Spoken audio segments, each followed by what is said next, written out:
I want to thank the organizers for giving me the opportunity to present this work in this forum. As most of you might know, neutrophils are the most abundant white blood cells in circulation. Those terminally differentiated sentinel cells protect us against pathogens such as bacteria, fungi, and others. And the mechanism that they might use, is the formation of neutrophil extracellular traps or nets. Nets are a meshwork of DNA decorated with proteins, as you can see in the picture. But dysregulation of this mechanism has been associated and linked to autoinflammation and autoinflammatory condition. Speaking about NET, there's a subset of neutrophils that exhibit an exuberant formation of NET without stimulation. These are called low-density granulocyte, or LDGs. LDGs have been well characterized and studied in conditions such as lupus, vasculitis, and others.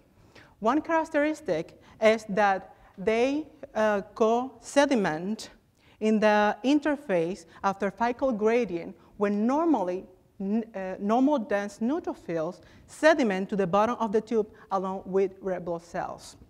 Another important characteristic of these cells is that they have been shown that they have a pro-inflammatory phenotype, and they can be cytotoxic to the endothelium.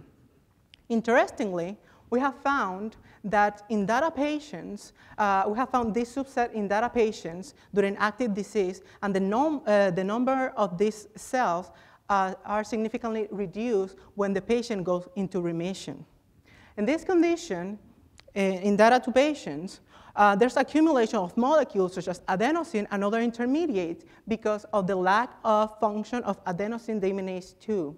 But the effect of those intermediates or adenosine with neutrophils had not been studied in this condition. Therefore, our working hypothesis is that adenosine can activate neutrophils, leading to the NET formation, and those NET can activate other immune cells, in particular macrophages. We start with incubating control neutrophils with different concentrations of adenosine, and indeed we found that adenosine can activate neutrophils and that lead to the formation of these structures. During this pathway is ROS and PAD4 dependent, because if we incubate the neutrophils with specific inhibitors such as DPI or chloramidine that inhibit ROS production or PAD4 respectively, the induction or the NET formation is significantly decreased, as you can see in the red box. In addition, if we add recombinant ADA2 in presence of adenosine, we can abrogate the induction of NET by adenosine, indicating that indeed adenosine is triggering NETs in control neutrophils. But neutrophils do not produce ADA2. The major producer are monocyte macrophages. So we decide to control macrophages and data2 macrophages and collect the soup from them. After that, we incubate neutrophils with those supernatants in presence of adenosine. Interestingly, we found that those neutrophils incubated in presence of the control macrophages supernatant and adenosine did not form NET because ADA2 can metabolize that adenosine. But it didn't happen in data2 macrophages supernatants. But so far, we have shown that there's a lot of NET, that adenosine can trigger NETs. But in order to recapitulate this in vivo, we decide to assess the presence of NET in tissue from the patient. As you can see, using a specific markers such as citrullinated histone 4, we find that there's exuberant formation of NET in tissue from data2 patients. And as you might know, and it was discussed previously, adenosine can engage 4 different receptors, such as A1, A2A, A2B, or A3. And we decide to assess the density of those receptors in neutrophils from data2 patients. And as you can see here, we found that there's 3 populations for the adenosine receptor 1 in data2 patients, those that are negative, positive, or high. We did not see that trend for adenosine receptor 3 or A2A. But interestingly, we found that females from data patient, either patients or mother of the patients, have elevated percentage of the population that have elevated expression of adenosine receptor 1.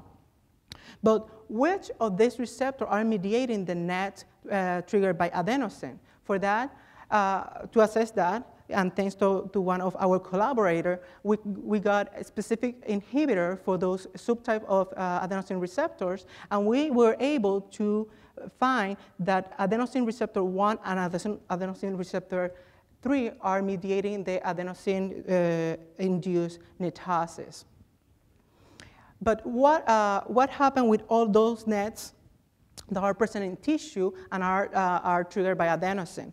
If we collect them and incubate M1 macrophages, because they have been shown that play an important role in this condition, and incubate NETs with those M1 macrophages, we see that they get activated and P65 get translocated into the nucleus. P65 is a subunit of NF-kappa B, and once NF-kappa B is in the nucleus, it will activate pro-inflammatory cytokines. And just because these patients respond to anti-TNF therapies, we're interested in the production of that pro-inflammatory cytokine. So we found that either control or DATA2 macrophages incubated with NETs cause a significant release of TNF-alpha to the extracellular space. In order to recapitulate that interaction between macrophages and NET, we decided to go back to the tissue from DATA2 patients, and we found that indeed both populations, NETs in pink and macrophages in green, coexist in tissue, suggesting that that interaction might play an important role in the production of TNF-alpha. So far, we have seen that maybe NETs can play a deleterious role in this condition. So what strategy can we use to reduce the NET formation induced by adenosine? One of the strategies is use a specific inhibitor, again, thanks to one of our collaborators, that target both receptors that are mediating the NET formation induced by adenosine.